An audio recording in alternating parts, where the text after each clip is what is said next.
রবিবার মানেই কিন্তু এক রাশ কাজ, আর ওই এক রাশ কাজ ফেলে দিয়ে আমি চলে যাচ্ছিলাম আদ্যুকে নিয়ে ড্রয়িং ক্লাস। আর এই ড্রয়িং ক্লাসের জন্য না সারা সপ্তাহ ধরে কিন্তু আদ্যু বসে থাকে এই একটা দিনের জন্য। আদ্যুর ড্রয়িং এত প্রিয়, আর তারপরেও ওর এই ড্রয়িং ক্লাসে আসার জন্য বেশি এক্সাইটেড থাকে ওর বন্ধু বান্ধবের জন্য। এত বন্ধু বান্ধবের সবার সাথে দেখা হয়, এই একটা দিনের জন্য ও ভীষণ এক্সাইটেড থাকে। তো ওকে ড্রয়িং ক্লাস দিয়ে আমি চলে এসেছিলাম বাড়ি।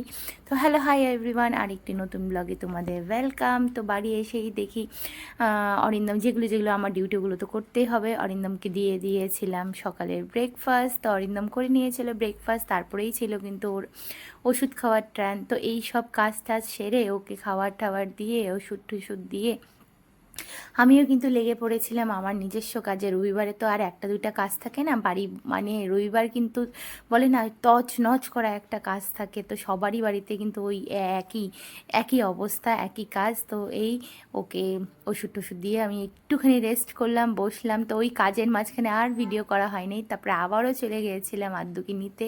আর আজকে একটু লেট হয়ে গেছিলো আদ্যুকে নিতে যেতে। তো আদ্যুরও কিন্তু ড্রয়িং মোটামুটি কমপ্লিট হয়ে গেছিলো। তো অনেকে জিজ্ঞেস করো যে আদ্যু কার কাছে ড্রয়িং শেখে। তো এই যে আদ্যু ড্রয়িং টিচার, তো ভীষণ ভালো শেখায়। কেউ যদি বীরপাড়া থাকো তাহলে কিন্তু দাদার কাছে যেতে পারো। তো আমিও আদ্যুকে এই যে নিয়ে ঠিয়ে চলে আসছিলাম বাড়ি। তো এই আদ্যুর এই হেলমেট পরতে না ভীষণ মানে ইরিটেটিং লাগে ওর। তো আদ্যুকে নিয়ে চলে আসছিলাম বাড়ি। তো বাড়ি এসেই এই যে আদ্যুকে ফ্রেশ ট্রেশ করে ওকেও দিয়ে দিয়েছিলাম খেতে, তার সাথে ওর বাবাকেও দিয়ে দিয়েছিলাম খেতে। তো এইভাবেই কিন্তু আমার রবিবারটা না হ্যাকটিকভাবে কেটে যায় আর কি।